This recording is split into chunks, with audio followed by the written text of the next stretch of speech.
ആദ്യം നമ്മൾ പോകുന്നത് കട്ടപ്പനയിലെ ഇരട്ടക്കൊലപാതകത്തിന്റെ വാർത്തയിലേക്ക്. കാഞ്ചിയാറിലെ ഇരട്ടക്കൊലപാതകത്തിന്റെ ചുരുളഴിയുകയാണ്. വീടിന്റെ തറ കുഴിച്ചുള്ള പരിശോധനയിൽ വിജയന്റേതെന്ന് സംശയിക്കുന്ന മൃതദേഹാവശിഷ്ടം കണ്ടെത്തി.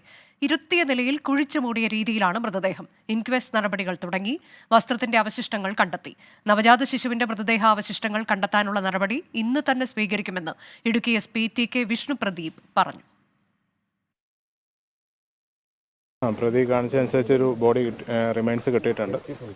ഇൻക്വസ്റ്റും പോസ്റ്റ്മോർട്ടം ഓൺഗോയിങ് ആണ്. അന്വേഷണത്തിൽ ആയതുകൊണ്ട് ഇപ്പോൾ കൂടുതൽ വെളിപ്പെടുത്താൻ പറ്റില്ല. കൂടുതൽ പിന്നെ പറയാം. വിജയൻ്റെ തലയ്ക്ക് ചുറ്റിക കൊണ്ട് അടിക്കുകയായിരുന്നു പ്രതി. അങ്ങനെയാണ് കുറ്റസമ്മതം. അത് പ്രകാരം കാണിച്ചു തന്ന ബോഡി കുഴിച്ചിട്ട സ്ഥലം കാണിച്ചു തന്നു. നമ്മളത് റിക്കവർ ചെയ്തിട്ടുണ്ട്. ആ ഒരു പൊസിഷനിലാണ് കിടന്നിട്ടുണ്ടായത്. രാവിലെ നടത്തിയ തെളിവെടുപ്പിനിടെ വിജയനെ കൊലപ്പെടുത്താൻ ഉപയോഗിച്ച ചുറ്റിക കണ്ടെത്തിയിരുന്നു.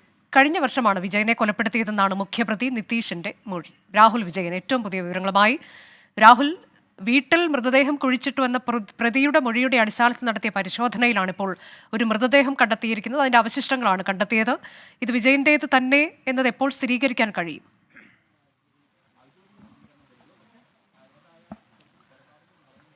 DNA പരിശോധന ഉൾപ്പെടെ കഴിഞ്ഞെങ്കിൽ മാത്രമേ ഇത് വിജയന്റെ മൃതദേഹാവശിഷ്ടങ്ങളാണെന്ന് സ്ഥിരീകരിക്കാൻ കഴിയുകയുള്ളൂ. എന്തായാലും ഈ പ്രതി നിതീഷിന്റെ മൊഴിയുടെ അടിസ്ഥാനത്തിൽ ഈ വീട്ടിൽ നടത്തിയ പരിശോധന ഇപ്പോൾ എന്തായാലും പൂർത്തിയായിട്ടുണ്ട്. കിടപ്പുമുറിയിൽ വലിയ കുഴി എടുത്തുകൊണ്ട് അതിൻ്റെ അകത്ത് കാർഡ്ബോർഡ് പെട്ടിക്കകത്ത് മൂന്നായി മടക്കിയ നിലയിലാണ് മൃതദേഹാവശിഷ്ടം ഉണ്ടായിരുന്നത്. ഇത് പൂർണ്ണമായും പുറത്തെടുത്ത് ഇൻക്വസ്റ്റ് നടപടികളൊക്കെ പൂർത്തിയാക്കി ഇനി പോസ്റ്റ്മോർട്ടത്തിനായി കൊണ്ടുപോവുകയാണ്. ഇടുക്കി മെഡിക്കൽ കോളേജിലോ കോട്ടയം മെഡിക്കൽ കോളേജിലോ ആയിരിക്കാം പോസ്റ്റ്മോർട്ടം നടപടികൾ എന്നുള്ളതാണ് നമുക്ക് മനസ്സിലാക്കാൻ കഴിയുന്നത്. രാവിലെ 9 മണിയോടുകൂടി തുടങ്ങിയ തെളിവെടുപ്പിന്റെ ഭാഗമാണ് ഇപ്പോൾ അവസാന ഘട്ടത്തിലേക്ക് എത്തിയിരിക്കുന്നത്. രാവിലെ എത്തിയപ്പോൾ മുതൽ തന്നെ പ്രതി നിതീഷ് പോലീസുമായി സഹകരിക്കുന്നുണ്ട് എന്നുള്ളതായിരുന്നു നമുക്ക് മനസ്സിലാക്കാനും കഴിഞ്ഞത്. കൃത്യമായി ഏത് സ്ഥലത്താണ് കുഴിച്ചിട്ടിരിക്കുന്നത് മൃതദേഹം എന്നതടക്കമുള്ള കാര്യങ്ങൾ പ്രതി പോലീസിനോട് കൃത്യമായി വിവരിക്കുകയും ചെയ്തിരുന്നു. മാത്രമല്ല, ഈ വിജയനെ കൊലപ്പെടുത്താൻ ഉപയോഗിച്ച ചുറ്റിക അത് വീട്ടിൽ നിന്ന് പ്രതി തന്നെ കണ്ടെടുത്ത് പോലീസിന് കൈമാറുകയും ചെയ്തിട്ടുണ്ട് എന്നുള്ളതും വ്യക്തമായിട്ടുണ്ട്. ഈ കേസുമായി ബന്ധപ്പെട്ട് ഇനിയും മറ്റ് നടപടികളിലേക്ക് കടക്കേണ്ടതുണ്ട്. മാത്രമല്ല, 2016 നവജാത ശിശു കൊല്ലപ്പെട്ട സംഭവവുമായി ബന്ധപ്പെട്ടുള്ള പരിശോധനകളും ഇന്ന് തന്നെ ഉണ്ടായേക്കും എന്നുള്ളതാണ് കരുതുന്നത്. അത് കട്ടപ്പനയിലെ മറ്റൊരു വീട്ടിലാണ്. 2016 അവർ നമുക്ക് പിന്നിൽ കാണുന്ന ഈ വീട്ടിലല്ല താമസിച്ചിരുന്നത്. കട്ടപ്പന നഗരത്തോട് ചേർന്നുള്ള മറ്റൊരു വീട്ടിലാണ്. അവിടുത്തെ പശുത്തൊഴുത്തിലാണ് നവജാത ശിശുവിനെ കൊലപ്പെടുത്തി കുഴിച്ചു മൂടിയിരിക്കുന്നത് എന്നുള്ളതാണ് ഈ പ്രതി നിതീഷ് മൊഴി നൽകിയിരിക്കുന്നത്. അതിന്റെ അടിസ്ഥാനത്തിൽ ഇന്ന് തന്നെ അവിടെ പരിശോധന ഉണ്ടാകാനുള്ള സാധ്യതയുണ്ട്. ഇതിൽ ഏറ്റവും പ്രധാനപ്പെട്ട കാര്യം, ഒരു മോഷണ ശ്രമത്തിനിടെ പിടിയിലായ പ്രതികളെ ചോദ്യം ചെയ്തതിൽ നിന്ന് അല്ലെങ്കിൽ അതുമായി ബന്ധപ്പെട്ടുള്ള പോലീസിന്റെ അന്വേഷണമാണ് 2 കൊലപാതകങ്ങളുടെ ചുരുൾ അഴിച്ചിരിക്കുന്നത്. പുറം ലോകത്തിന് അറിയാതിരുന്ന അല്ലെങ്കിൽ അടുത്ത അയൽവാസികൾക്ക് പോലും അറിയാതിരുന്ന 2 കൊലപാതകങ്ങളുടെ ചുരുൾ അഴിച്ചിരിക്കുന്നത് എന്നുള്ളതാണ് ഏറ്റവും പ്രധാനപ്പെട്ട കാര്യം. ആദ്യത്തെ കൊലപാതകം 2016 നടക്കുമ്പോൾ ആ നവജാത ശിശുവിന് 4 ദിവസം മാത്രമുള്ള നവജാത ശിശുവിനെയാണ് കൊലപ്പെടുത്തിയത്. ആ കൊലയ്ക്ക് പിന്നിൽ ഈ കാഞ്ചിയാറിലെ വീട്ടിൽ കൊല്ലപ്പെട്ട ഇന്ന് മൃതദേഹാവശിഷ്ടങ്ങൾ കണ്ടെത്തിയ വിജയനും പങ്കുണ്ട് എന്നുള്ളതാണ് ഏറ്റവും പ്രധാനപ്പെട്ട കാര്യം. ഈ കുട്ടിയെ കൊലപ്പെടുത്തുന്നതിന്റെ ഭാഗമായിട്ട് ഒരു പൂജ പോലെ നടത്തി എന്നുള്ളതാണ് അറിയാൻ കഴിയുന്നത്. അത് പോലീസ് സ്ഥിരീകരിച്ചിട്ടില്ല.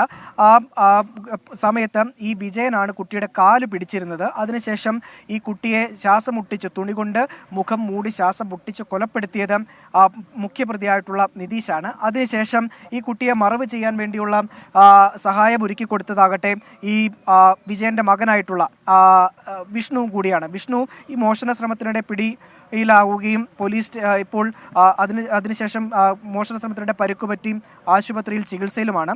ഈ കൊലപാതക കേസിലും പ്രതി ചേർക്കപ്പെട്ടിട്ടുണ്ട്. വിഷ്ണു മാത്രമല്ല, ഈ വീട്ടിൽ മറ്റ് 2 സ്ത്രീകൾ ഉണ്ടായിരുന്ന കാര്യവും നമ്മൾ ആദ്യം മുതൽ തന്നെ പറയുന്നതാണ്. ഒന്ന് വിജയന്റെ ഭാര്യയും ഒന്ന് വിജയന്റെ മകളുമാണ്. വിജയന്റെ മകളാണ് 2016 കൊല്ലപ്പെടുന്നത്. ഈ കൊലപാതകവുമായി ബന്ധപ്പെട്ട് വിജയന്റെ കൊലപാതകവുമായി ബന്ധപ്പെട്ട് ഈ വിജയന്റെ ഭാര്യ സുമ എന്ന് പറയുന്ന സ്ത്രീക്കും പങ്കുണ്ട് എന്നുള്ളതാണ് അറിയാൻ കഴിയുന്നത്. അതിലേറ്റവും പ്രധാനപ്പെട്ട കാര്യം, മൃതദേഹം മറവ് ചെയ്യാൻ അടക്കം ഈ സുമ സഹായിച്ചിട്ടുണ്ട് എന്നുള്ളതാണ്. എന്തായാലും ഇതിൽ കൂടുതൽ പരിശോധനകൾ ഇനി അറിയേണ്ടതുണ്ട്. മൃതദേഹാവശിഷ്ടങ്ങൾ കണ്ടെത്തിയിട്ടുണ്ട്. ഈ മൃതദേഹം വിജയന്റേത് തന്നെയാണോ എന്ന് സ്ഥിരീകരിക്കുന്നതിന് വേണ്ടിയുള്ള പരിശോധനകൾ നടക്കേണ്ടതുണ്ട്. അത് വരും ദിവസങ്ങളിൽ ഉണ്ടാകും. ഇനി 2016 കൊലപാതകവുമായി ബന്ധപ്പെട്ട പരിശോധന ഇന്നുണ്ടാകും. എന്തായാലും ഇവിടുത്തെ ഫോറൻസിക് പരിശോധന ഉൾപ്പെടെ പൂർത്തിയായ സാഹചര്യത്തിൽ മൃതദേഹവുമായി അല്പസമയത്തിനകം ഈ സംഘം ഇങ്ങോട്ടേക്ക് എത്തും. അത് കൊണ്ടുപോകാനുള്ള ആംബുലൻസ് ഉൾപ്പെടെ ഇവിടെ തയ്യാറാവുകയും ചെയ്തിട്ടുണ്ട്. അത് ഉടൻ തന്നെ ഉണ്ടാകും എന്നുള്ളതാണ് നമുക്ക് മനസ്സിലാക്കാനും കഴിയുന്നത്. അനുജ, രാഹുൽ, ഇതിൽ എന്തിനാണ് വിജയനെ കൊലപ്പെടുത്തിയത് എന്നത് കൃത്യമായി നിതീഷ് പോലീസിനോട് പറഞ്ഞിട്ടുണ്ടോ?